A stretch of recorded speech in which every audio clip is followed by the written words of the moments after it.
Well, I guess in the book, you said that the way you actually avoided getting, arrested over the years was because you and your crew actually paid millions of dollars to the mayor at the time, Ed Koch.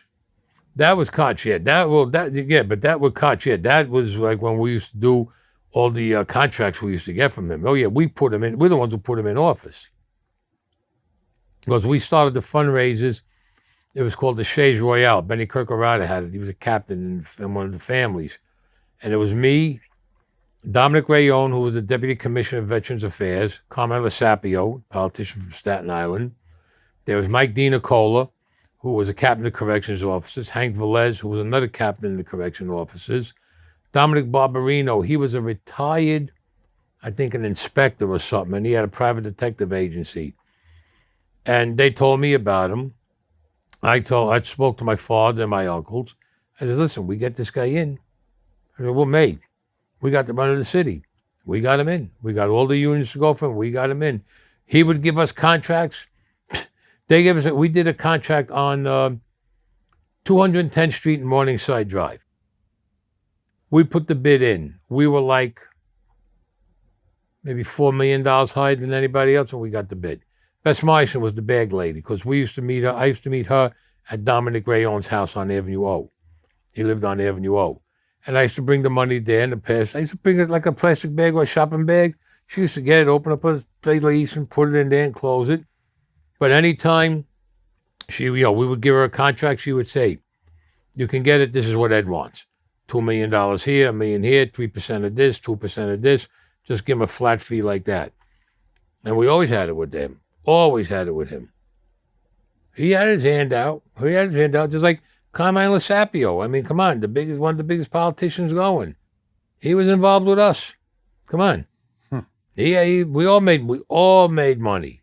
That 12 years was the best 12 years. Even though I was in prison, they were still making money. Because what happened when I went away, then Dominic would be the one doing the talking. He would get in touch with Bess Meissen and say, listen, this is what we got. And I would send the guys to him. Matter of fact, Ralph Scorpo, who he passed away now, he was at the head of SNA Concrete. He used to come up with me with jobs. I used to say, Ralph, I get it for you, no problem. I had a job I got for, I'll tell you right now. You see the West Side Highway here in New York? Mm-hmm. I had a friend of mine that I got to Sal Beldeo, Tato. He was with the Lucchese family. He was Bobby Feldman's rabbi for Feldman Lumber, which is in Brooklyn. I'm touching Greenpoint.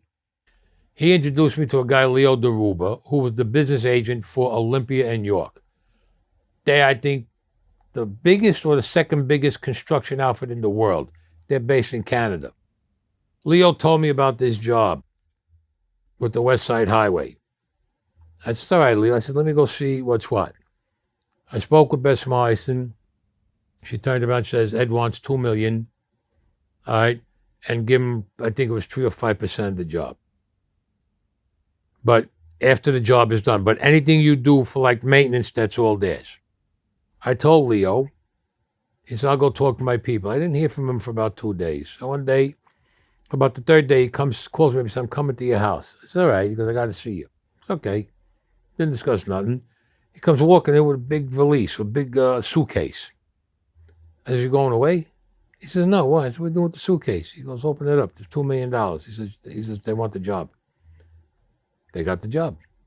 Olympia, like that, they got the job. That job was so overpriced and high priced, you have no idea how much money everybody made. And then, once all that money was done, Olympia and York had the maintenance on it. All the money they made on the maintenance went to them. Koch didn't want nothing on that. He was being fair about that.